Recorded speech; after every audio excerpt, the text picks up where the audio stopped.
Welcome to the Full Tech Podcast. This is your host, Smango from FullTechPodcast.com. If this is your first time here, we talk about gaming, technology, system administration, IT, what have you. It's gaming, it's computers, it's tech. This is what we're about here at Full Tech Podcast. And today, the topic of the day is the evolution of gaming consoles and the technology behind them. How has that changed over the years? I've been a gamer since, I don't even know when at this point. I've been a gamer a long time. Let's put it that way. 36 years old at this podcast. 36 years old. So, we'll start off with the early gaming consoles.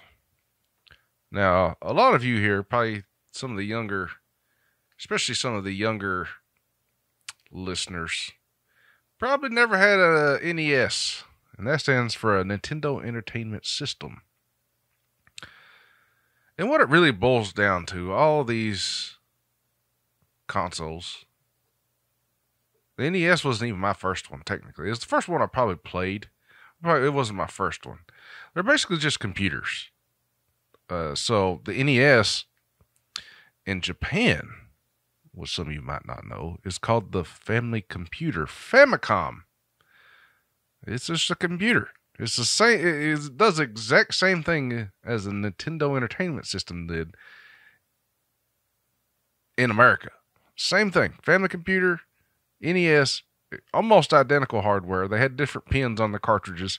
I would say the Famicom still today, like if you put a Famicom game in it next to NES that hasn't been modified, the Famicom cartridges are going to work way more than the NES cartridges are going to work because they have just problems. Anyway, this is kind of just pull you into how this podcast is going to go, guys. This is what this is going to be about. How stuff's changed over the years. How it's changed for the better, for the worse. And, where we go from here? So you got your early gaming consoles. Now, unfortunately, I wasn't around in the 70s. And not really much in the 80s. I mean, I was born in 86, so I'd have been 4 years old when 1990 hit. So, 4 years old, you don't really remember a lot. NES was at the end of its life at that time, so I never had a Nintendo Entertainment System. So we're going to have to take a step back and just kind of what I know from personal experience and, stuff I've read, watched over the years, and, older family members, what have you, they had the older consoles. So the big one around where I'm from was the Atari 2600. So I do have an Atari 2600 now, but that was the first family computer at home. That was basically the big one. Now, before that, everybody was just trying to release Pong at home. First, really, it was arcades. You go somewhere and you had this big arcade cabinet, and this thing was built specifically to run one game. So you'd have like Pac-Man, for example. That's all it done.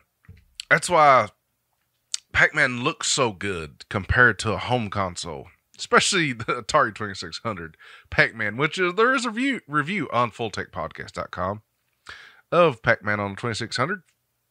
Anyways, that's why some of the arcades just when they was ported to the home consoles, especially on the Atari 2600, the Atari 2600 was very limited. It only had so many colors. It only had so much memory. It wasn't going to produce the same graphics that a arcade that was built specifically to do this task was going to do. And arcades are awesome when you think about it. If you guys love electronics, get in the arcade. It's crazy, all the switches and buttons and just arcade sticks and programming. And yeah, this is, I would say, electronics, if you're an electronic person, and I'm sort of, into electronics. Like this is more electronics more than it is computers. Like it is, but it isn't. Like it's more electronics because I mean arcades have everything in it. Like you had. I'm getting off on a tangent here, but first there was basically arcades built, and the first game I believe it was called Space War or Space Battle. Okay, so I guess it was Tennis for Two. I thought it was something else. Space War, 1961. That's what I'm looking for. Space War. Space War. That was the first one I remember it being the first computer. But apparently there was a tennis game. So that's why Pong was very popular. Because, the first game was a tennis game. Then they started making all these Pong consoles. So you could actually get like a Pong console. That's what it done. It played Pong. And that was like the first thing. You had paddles and everything. You could hook it up to your TV. That was the first home console. Then they started coming out with, Atari 2600s. You could put a different cartridge in. And there's a million other different ones you can put in. But, this is before the 8-bit era, really. This is more like barely any bit era. This is the simple graphics, the simple sounds. It's pretty cool, but then it's so simple, and like you can't really tell that some of these characters don't really have detail in it. So, even then, I would still say the arcades was still the place to be. To play the best of the best games and the graphics and sounds and yeah. But then come the rise of the home consoles. And this is where you have your Sega Master System, your Nintendo Entertainment System, your Game Boy. This is where this started. It's about the mid-80s. So you got your Nintendo Entertainment System. It's the 8-bit era at this point. And you can actually tell what stuff is on screen this time. Like there's detail. You got Mario flying around. Everybody knows who Mario is. He's got a mustache. He can jump high. Believe it or not, Mario was actually in Atari 2600. He just didn't look the same. Like Donkey Kong was released for the Atari 2600. And Mario looks like Mario on the arcade Donkey Kong. A little bit. They changed him a little bit from Jumpman. He was known as Jumpman first. Then he turned into Mario. So everybody's got these at-home consoles. Now, they're 8-bit. You can finally play these arcade ports somewhat like the arcades at home. This is where everything starts getting like, okay, I can play some of these. And then instead of having arcade ports all the time, they actually started making games. Like they made games for the Atari 2600, like Yar's Revenge or something. That was actually made for the Atari 2600. It was an arcade port. That is like Nintendo, the NES era, the 8-bit era. Is when they started making games without making them for arcade in mind. Sort of. At least this is the way I perceive it. I could be totally wrong. So they started making games for the NES. Like, they had Final Fantasy. This was just an epic adventure. Like you couldn't play this game at an arcade. You would be standing for hours, and people do stand for hours going for, world records and stuff. But this is different. Like you're reading a story, you're getting a story, you got good sound. This is an adventure, like a legit adventure game. And computers at this time really didn't have. They had games like this, but it's just like the games wasn't like Nintendo. I don't know. The Nintendo just had better games than what a computer could actually do. For some reason, even though they probably programmed all these games on a computer, the NES was just built specifically to do this, and that they just had great programmers. Probably that's probably the thing is that Final Fantasy was developed by Squaresoft at the time, and this was their final game to come out. So they're making this epic adventure RPG with saving and all this other. Saving wasn't even a thing at this point until now. Until like Zelda and Final Fantasy, you didn't have saves, guys. You got to realize it. Like your game did not save. They introduced like a battery backup in your cartridge. You could save your game for the first time in some of these cartridges. Crazy. Like it's crazy thinking about this. You know, this is the mid 80s. Yeah, I mean, your games didn't save an arcade. Did not save an arcade. Why would they? You know, the Sega Master System was kind of doing the same thing. Like, it had epic adventure games. They had, like, Phantasy Star, stuff like that. But this was, Nintendo was just different. And it really saved gaming, in my opinion. Because really, you had the arcades, then you had the video game crash. Arcades were still kind of kicking. But then the NES come out, and it really put a hurt on the arcade market. It did. But then come the 16-bit era. This is the Super Nintendo era, the Super Famicom era, the Sega Genesis. Graphics are just looking even better at this point. Of course, you still cannot compete with arcades on the way stuff looked. It's like arcades. It's almost like computers at the time were making these, like in the like late 90s, from full 3D Quake, Unreal Tournament. Then you got, you know, what was 96 on the Super Nintendo? It wasn't Quake, that's for sure. Like Quake come out, so we're back in the 90s now. Quake come out for the computer. The first 3D rendered game. Like, Doom. Doom's awesome, obviously, but it wasn't the first 3D accelerated game. Quake was. And consoles, could not do this, even come close to making something like Quake run. Ever. But it could make Doom run. Like, there was a Doom port at the time. What was it, like 94? Maybe? I don't know when Doom actually came out on Super Nintendo.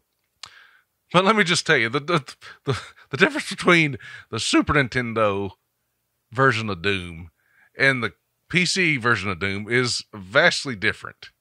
Like, the Super Nintendo one is just, like, it's bad. Bad. I mean, it's not bad for what the Super Nintendo was capable of doing. But, it definitely was still lacking. Like, but the Super Nintendo was still awesome, though. The Super Family computer. Think about it. This is all really computers, guys. Like, you can pretend consoles ain't computers.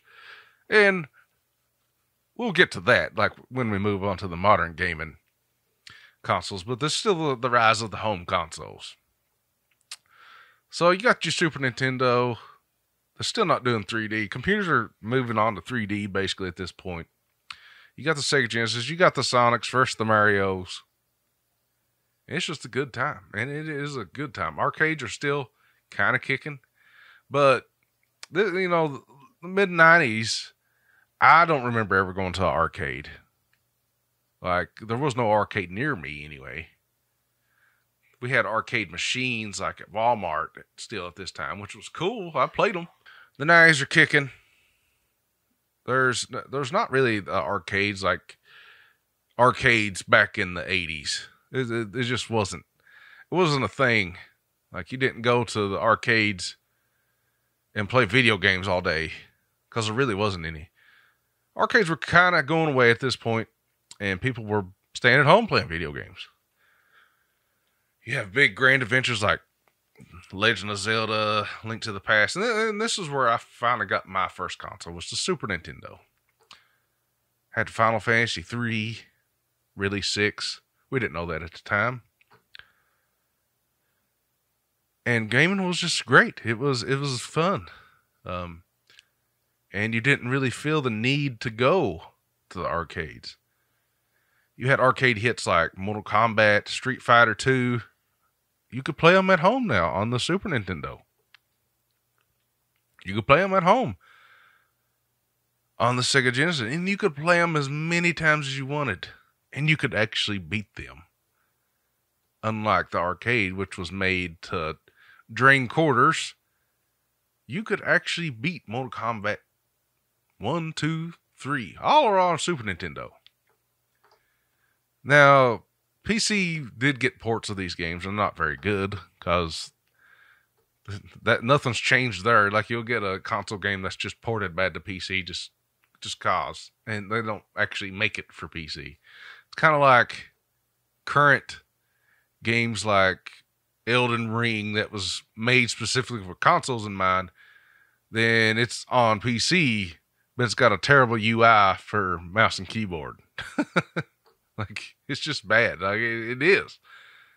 I mean, of course, I can plug up a controller and play it, and it's fine. But if you want to be mouse and keyboard only on Elden Ring, I feel sorry for you after trying it. It's terrible. It's just not good. Like, the UI is terrible. It's not a good experience with the mouse and keyboard. Anyway, I'm getting off track again. So, we're getting into the 3D era now. I mean, PC's basically already in 3D era because of Quake. And Quake 2 and Quake 3 comes out, and they're just pushing the limits. And, you know, got Unreal Tournament pushing limits. The first Unreals come out. Man, graphics are crazy. They're even crazier in arcades. I don't know at this time what arcades was actually out that had good graphics, but I mean, racing games been really fun at this time. Cruising USA or something, and Daytona 500. Is that right? Or Daytona USA? It was a really fun game. And then you had a bike game. You could actually get on a bike, like a motorcycle. It's really fun. But yeah, this is the rise of the home consoles at this point. Like, the Nintendo 64 is getting announced. The PlayStation 1's coming out. Home consoles are finally getting 3D. Sega Saturn, which flopped. Now we're getting into the, well, they call this the 32-bit era, but I don't even know if that's correct because, you know, you had the Nintendo 64, which was supposed to be 64 bits.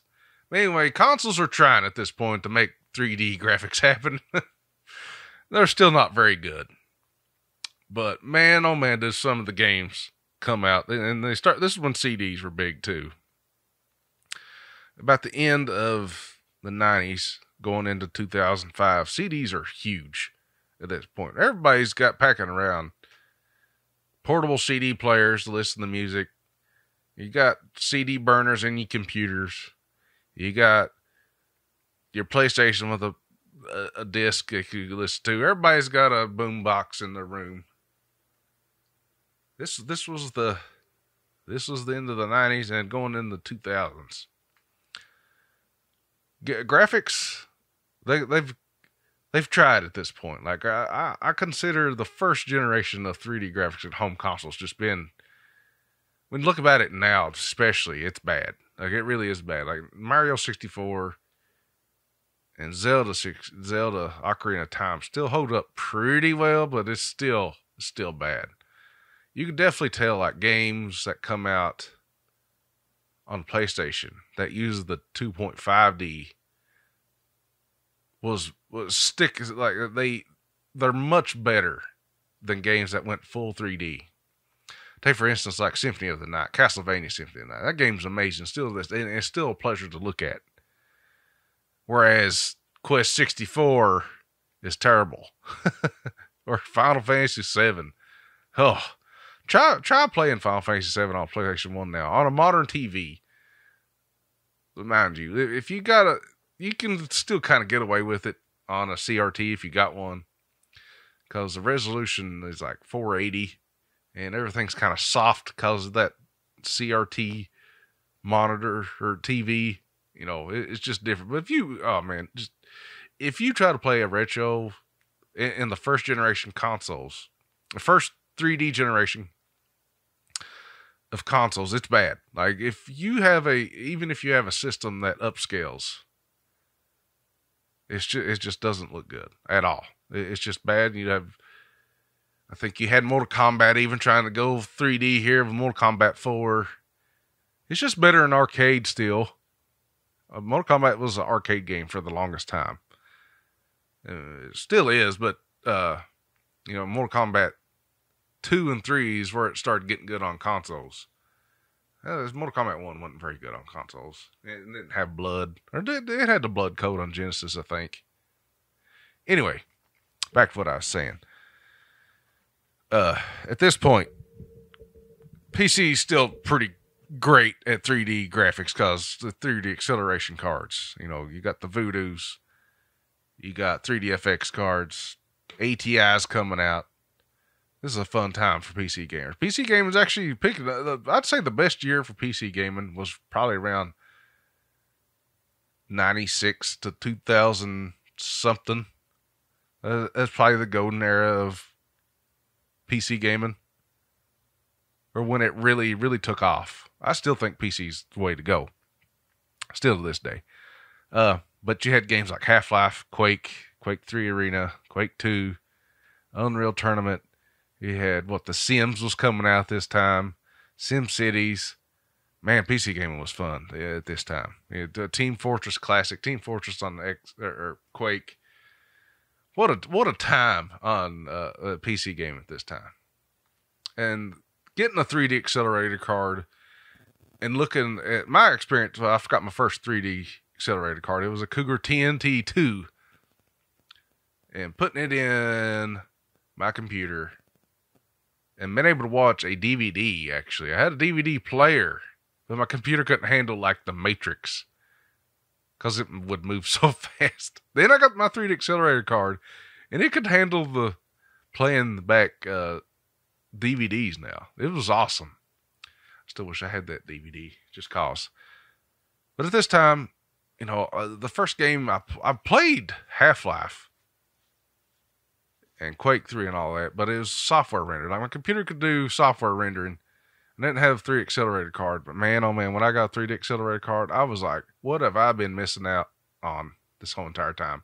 Looking at Half-Life and Direct 3D was just amazing to me. Still to this day, it just blows my mind. I was just like, everything looks so crisp, smooth. This is it. Then Quake 3 just ran phenomenal too. That was good. It was a good year. All right, so we're going to jump to kind of the midway point before I consider modern gaming. So you got, Microsoft has actually put their name into the mix. They're making the Microsoft Direct Xbox. Big name here. Going against Sony PlayStation 2.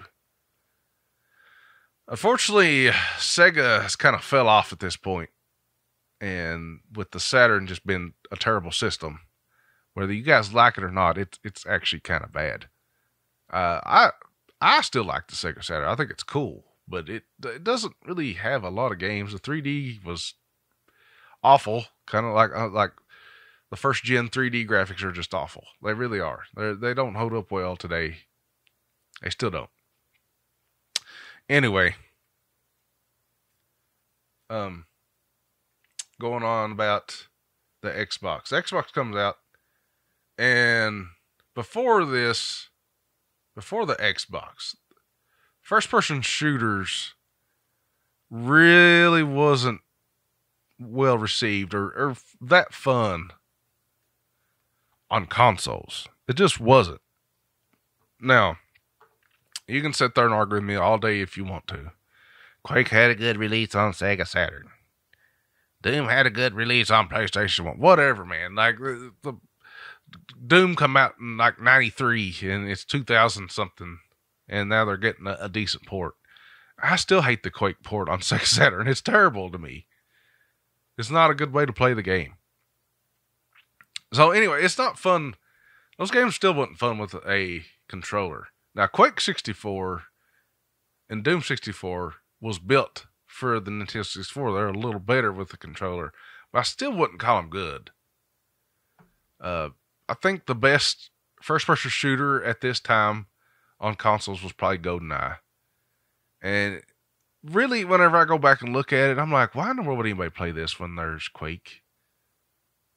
It doesn't even compute to me. You have all these console fanboys that had the Nintendo 64 GoldenEye.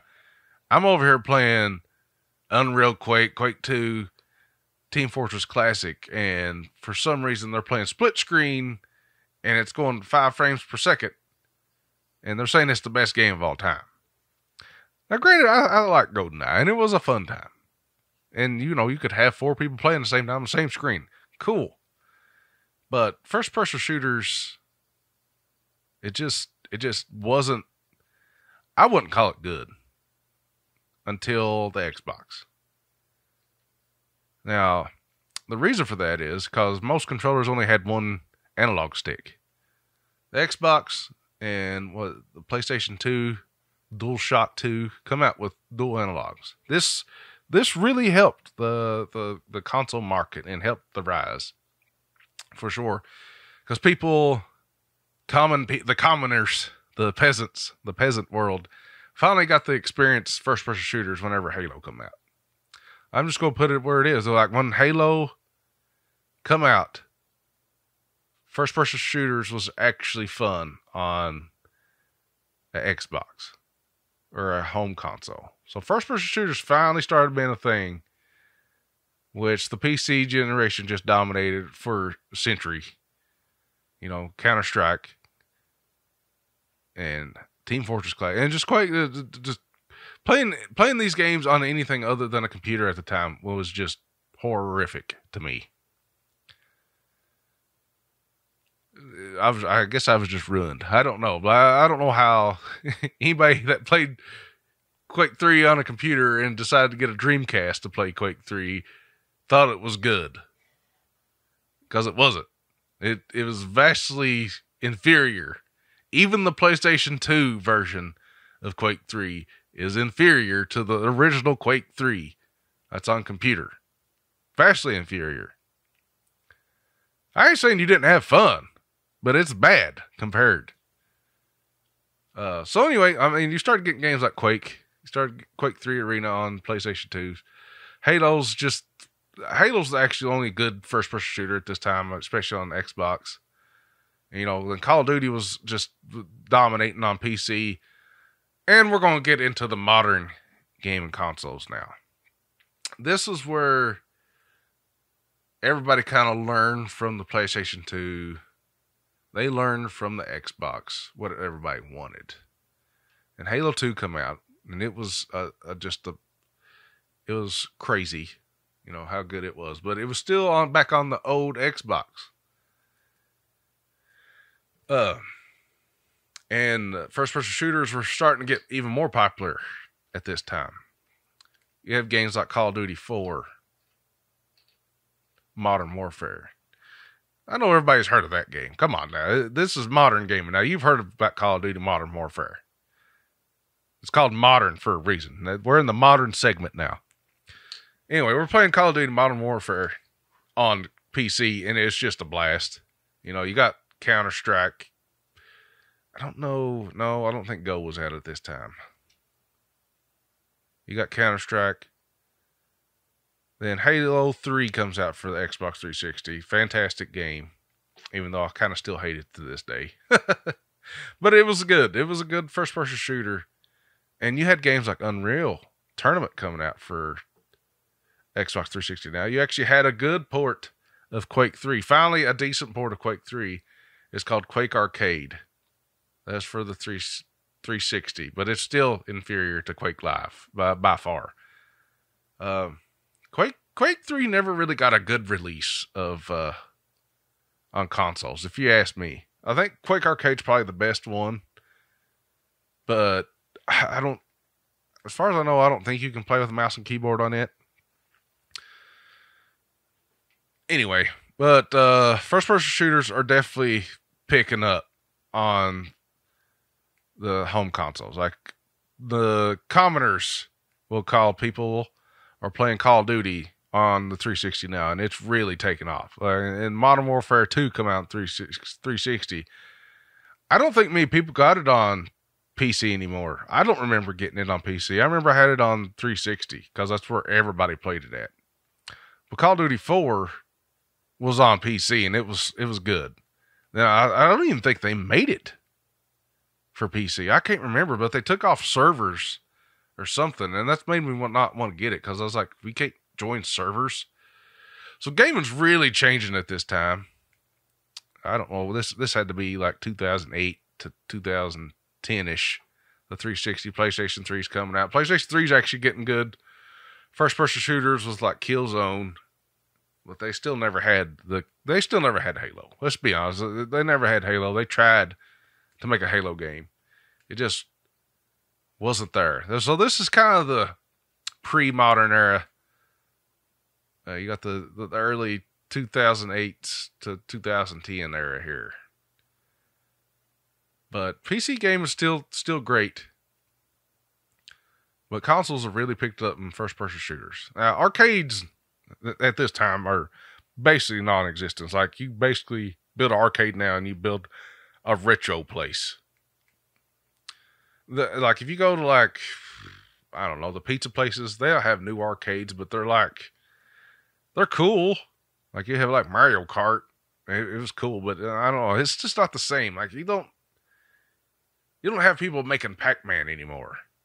They have, like, graphics. PC graphics are just caught up with arcades. Like, it's why would you build an arcade game now that nobody's going to play when you can build a PC game and have it a free download on the internet at this time? Like, even the consoles at this time was still kind of like, you had to buy a physical still on Xbox 360 and PlayStation 3. You kind of, they was trying to get with the Steam, and, you know, PC gamers have been doing this for a long time now, since Steam, 2006? I can't, I got Steam because of Half-Life 2 and Team Fortress 2, and you had to have Steam to play Half-Life 2. It's the only reason I installed it. Anyways, this is the download era almost. Like, Steam, I'd already been downloading games like crazy on Steam at this point. Like, it wasn't nothing to have a digital game on PC. And let's be honest, if you played PC gaming from like the late 90s, 2000s, you had no CD cracks anyway. Like, nobody wanted to put that stupid CD in for it to do a CD check. Like, everybody uses CD crack. Come on. Like, no CD check at least. Like, I remember having no CD checks for Diablo 2. It just wasn't, it didn't load fast because of stupid CDs. Anyways, so 360, PlayStation 3, still not digital, mostly physical. But they started PlayStation more than Xbox, I'd say. I know Xbox started with their indie. They had like an indie space, and they kind of had the digital games there. Like, you could start getting some games digitally. Like, you had Quake Arcade, which was a digital game, and you had other games as digital, but not like the big hitters. Like, you wasn't downloading. I'm trying to think here. Because they've added it now, it's kind of hard to remember. But you basically still, like, used games, and GameStop was just going crazy at this point. Nintendo's still doing Nintendo things. They come out with the Wii a little bit after all this. But then the X... Let's just jump into the modern gaming now. Because we're kind of in that era where Nintendo kind of fell to the wayside for a little bit. Like, they made the Nintendo 64 and the GameCube, which was meh. And, you know, they switched to disc too, and they didn't have no online presence whatsoever. And, you know, they did build a DS, which was, they did have games on it. I'm pretty sure you could download digitally. Maybe. I don't know. Anyway, now we're in the modern era. We're in what I consider the modern era. I know the Xbox One, which is technically the Xbox 3, and the PlayStation 4. This is what the modern era starts. Because you really start competing with computers a little bit more here. And let's be honest, I mean, they're still computers regardless. But, you start getting digital games. GameStop's starting to see an effect of people not wanting to buy used games anymore. They just didn't buy used games anymore. Like, you bought everything digital. PC games have been doing this for a long time. It wasn't that big a deal to me. I didn't care. I still miss physical media though. But physical media at this point it's going bye-bye. And with Netflix coming out at this time too, I mean, people wasn't even buying movies anymore. Like, you can't give away DVDs at this point.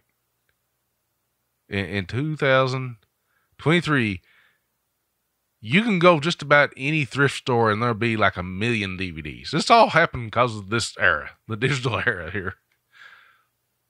As you can download your movies digitally, you can download your video games digitally, download your music digitally. You don't have to have physical media anymore. Computers started getting rid of the disk drives forever ago. Looks like the latest consoles, Xbox. God, they got the stupidest names. Xbox Series S and X. That's so stupid. Anyway, so you got the Xbox One, then you had the Xbox One X. I guess the X version is the extreme version, and the better version of the Xbox. So they're actually developing consoles with different hardware in them now. Like, so I remember even I had a PS4, then I had a PS4 Pro. And it was better and loaded faster and stuff. So even at this point, you can upgrade your console a little bit, but you couldn't exchange parts. Besides the hard drive. I think you could do a hard drive in PlayStation 4. Like, it didn't take anything special. And Xbox you could hook up Xbox One, I think you could hook up a mouse. You could hook up external hard drives and download stuff. So, consoles are getting there. They're getting a little stronger. But, even today, consoles, they can claim all they want. They're still not as good as PCs. They have made they've made a dent though, I will say. And this is the modern era of gaming. It's right now. Consoles, especially the Xbox Series X, is a pretty good console, plus the PlayStation 5. They're fast, they're quick, they're all digital versions. They do have a physical media version still, for some reason. The argument is that there's countries and people out there that don't have internet access all the time. And, they need physical media, which is fine. That's cool. But like I said, back in why arcades kind of went to the wayside, it's like, if you're a game developer, it'd be hard to want to make an arcade game, specifically an arcade game today. Because you got, mobile gaming, which is just stupid amounts of money and the worst way to game. Anyway, then you got the home console market, which just loves first-person shooters and a million other different games. Why would you make an arcade game now? There's no money in it. That's why the arcades just completely are dead. There's still arcade. Don't get me wrong. There's still arcade bars and stuff out there, which are awesome, but they don't just. There's just not an arcade anymore. You can't just exist on an arcade, which you probably can somehow, somewhere. But nobody makes an arcade hardly anymore. I don't at least I don't know of one. The newest one I've ever seen was like a Mario Kart, but it's like, why I play Mario Kart at the arcade when I have Mario Kart on the Nintendo Switch? So, Nintendo, going back a little bit, Nintendo sold gangbusters with the Nintendo Wii. And it was picked up by everybody because it had motion controls. This is the first one to do motion controls. Then they come out with their next console and had a terrible name, kind of like, actually worse than the Xbox One and Series X crap, called the Wii U. And nobody knows what it was. It was actually a tablet and a precursor to what we know now as the Nintendo Switch, which is just dominating games. So anyway, we're officially in the modern era. We got, the Steam Deck now for computers. a portable PC, basically, for your Steam, your whole Steam library, just about. I have buddies that have it. Actually, a review coming out of the Steam Deck on fulltechpodcast.com. Yeah, the Nintendo Switch, which everybody loves, and it's not even powerful whatsoever. Like, whatsoever, everybody loves it. I love it. It's not even powerful whatsoever. But Nintendo just seems to make these amazing games run on the worst hardware imaginable. And you got the Xbox Series and the PlayStation 5, and they've caught up graphically wise with the PC a little bit. They're finally getting M.2s and SSDs in their hard drives, and they can claim they're running 4K 120 FPS Halo Infinite, and they're not. They're just not. Like, they can't compete with a 480. And they can not run in 4K 120 FPS. They still not. And everybody's TV that has their Xbox hooked up to probably don't even have 120 hertz. They might. But what's the future of gaming and gaming consoles? The last segment here. I think we're already seeing it. A lot of people was really into VR. I personally, I like VR. But it doesn't have the killer app. Like, there's no reason. I just don't want to wear something on my head for long periods of time. Like, it's fun. Don't get me wrong. I've played Job Simulator, and I'd say Beat Saber is probably the overall best VR game I've played. I would like to play Half-Life Alyx. I haven't played it yet, but I actually don't have a VR headset anymore. I'm kind of waiting for it to get better. But the one I had was the Oculus, which is the Meta Quest now. It was fun. Like, don't get me wrong, it was fun.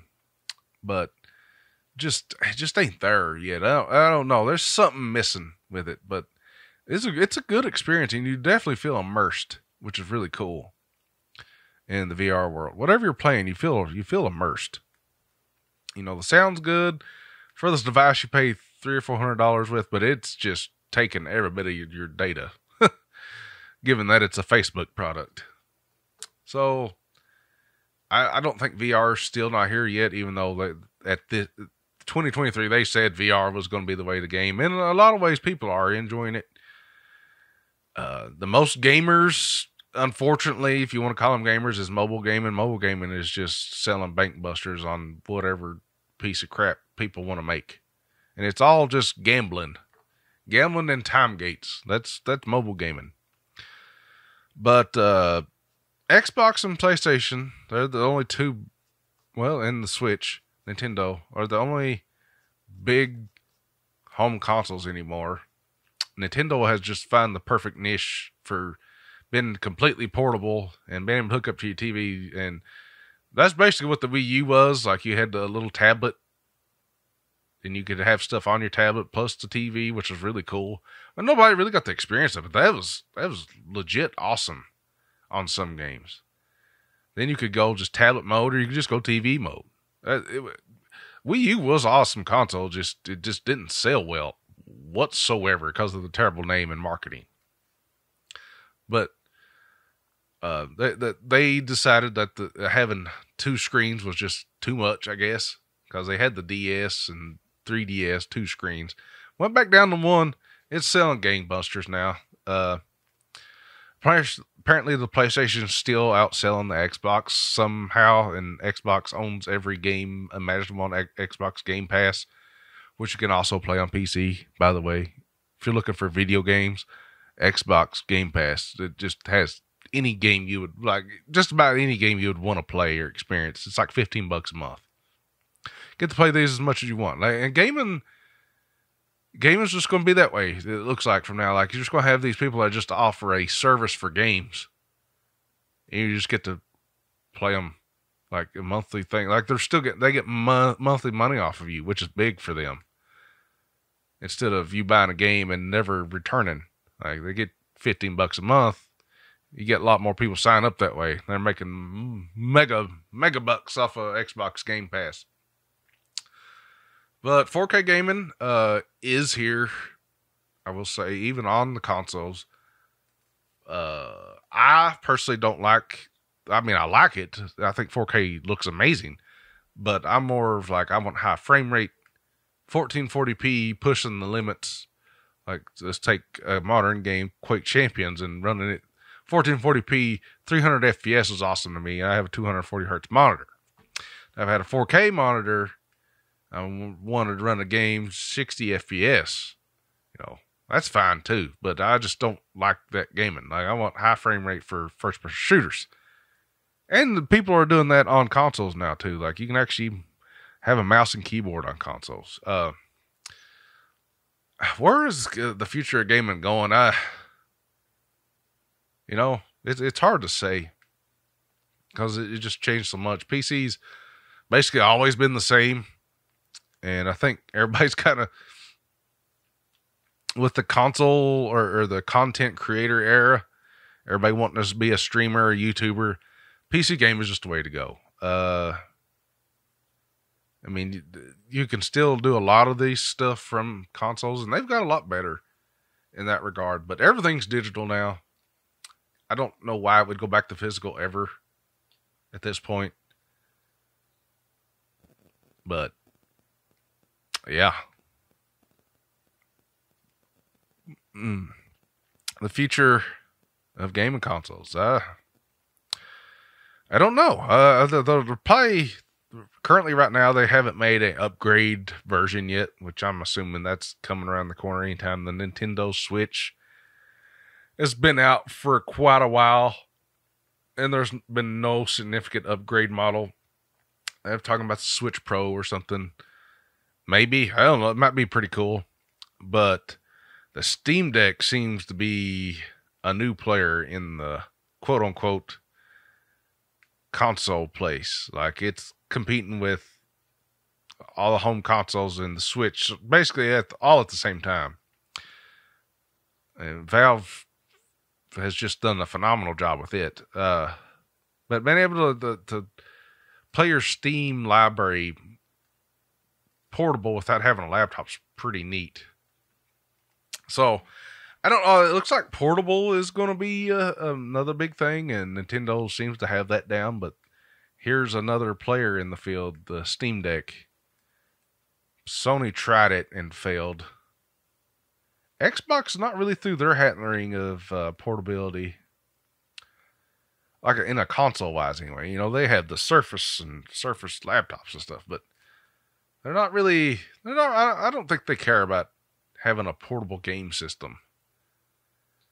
But I believe being able to take your portable game system on the go is a big thing to a lot of people, because the Switch just sells gangbusters. But then they still buy the PlayStation 5. And I have really no idea why at this point. I don't know. I can't think of one good reason to have a PlayStation 5. I think it's God of War, the new one. But if that's the only game you got, I still don't. It's not a reason to buy, that's not making me buy a PlayStation 5. They eventually come out on PC anyway, so it's like, I don't care that much about it. So I guess if you like God of War, you have to buy a PlayStation 5. But if you like Legend of Zelda, you gotta buy a Switch still. So, it does look like gaming they've almost dropped the whole against each other. Especially from the 90s, Sega versus Nintendo. That's long gone. Long gone. And then all these games are cross-platform now. That's a big thing. Like, I can play Call of Duty, the latest one, with somebody I know on their Xbox Series S, X, Q. It doesn't matter anymore. Which I think is great for gaming. Don't get me wrong, that's great. But the era of exclusive consoles are just about gone. You have a few. You're not going to see Halo on PlayStation. You're not going to see God of War on Xbox. But for some reason, you'll see it all on computer. And I just like to end there. Computer's still the best, and it always is going to be. Anyways, that's the end of this podcast. I hope you guys enjoyed it. We talked about the early gaming consoles and PCs starting up and the rise of the home console, modern gaming, and what we think is going to happen in the future. But if you listen to this far, you are a trooper. I've actually felt quite terrible during this whole recording. It's actually a long podcast. I didn't even know I had this much to say. But I hope you guys enjoyed it. I really, really appreciate you tuning in and listening. I'd really like for you to let me know your opinions and thoughts on this topic. And the best way to do that is go to fulltechpodcast.com, click on the Discord button, and join Discord. And join the community. I'd love to meet some of you guys and talk, and you guys can call me an idiot. I don't know what I'm talking about gaming at all, or technology. That'd be great too. I don't care. Anyways, join Discord. You can follow me over on Twitter at the Smango. You know, everything's on fulltechpodcast.com, guys. And, the podcast should be the biggest platform for the podcast is obviously YouTube at this point. I spend most of my time on YouTube, but these will be updated to all the podcast directories. So your favorite podcast place should be there. If it's not, please let me know. I'll try to make sure it's there. But if you want to help me out, share YouTube. That's the thing to get YouTube growing and growing good. I have the subscribers.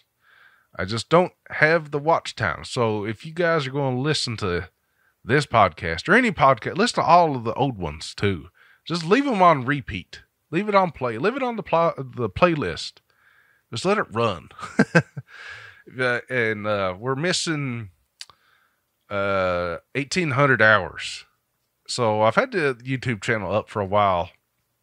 And what's happened, I tried to explain this in a post on YouTube, but what happened is I had Quake fans, and then Arena first-person shooter just kind of took a nosedive into the ground. And I almost have the 4,000 watch hours at that time, but then I didn't have the subscribers at that time. But then everything just started nosediving, like Quake Champions nosedived, Warfork nosedived, Diabolical nosedived. Like there wasn't anybody watching Arena FPS Quake centric content anymore. That's why we flipped to Full Tech Podcast and Full Tech. That's the goal. I still love Arena first person shooters. I still talk about it all the time, but that's what happened. So whenever we made the transition, all those old videos that had a bunch of views stopped getting views anymore. Like nobody looked up Warfork or Diabolical hardly anymore. So after a year, all that hours falls off. So now we're back down to like over 2,000, which sucks, but I just need your guys' help. So if you guys want to listen to the podcast, do it on YouTube for me, so we can grow and hopefully get monetized one day. That'd be great.